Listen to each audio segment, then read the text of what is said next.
ძნელი არჩევა, რადგან სრულიად განსხვავებული ფერებია. რა არის სასაცილო?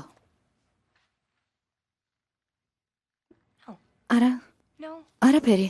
ჩემი აზრით, ყველა ერთნაირია. ახლა ვერ ყვევი ტანსაცმლის საკითხებში და ტანსაცმლის საკითხებში? თქვენ ფიქრობთ, რომ ამას თქვენთან არანაირი კავშირი არ აქვს. კარადასთან მიდიხართ და დაუფიქრებლად ირჩევთ ამ ტომრის ფორმის ცისფერ სვიტარს. შემდეგ ამით ხალხს აჩვენებთ, რომ სერიოზული ადამიანი ხართ.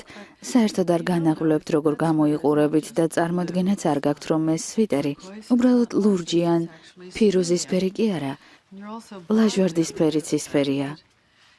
არც ის იცით, რომ 2002 წელს დელავენტამ შექმნა ამ ფერის კაბების კოლექცია. შემდეგ კი სენ ლორენმა ლაჟვარდოვანი ფერების კოლექცია. ამას ჟაკეტი სჭირდება. შემდეგ სხვა დიზაინერებმაც შეიტანეს ლაჟვარდოვანი ფერი თავიანთ პალიტრაში. მალევე კი ამ ფერმა ტანსაცმლის სხვა მაღაზიებშიც შეაღწია. ის ნელ-ნელა იაფასიანი საქონლის მაღაზიებშიც გამოჩნდა.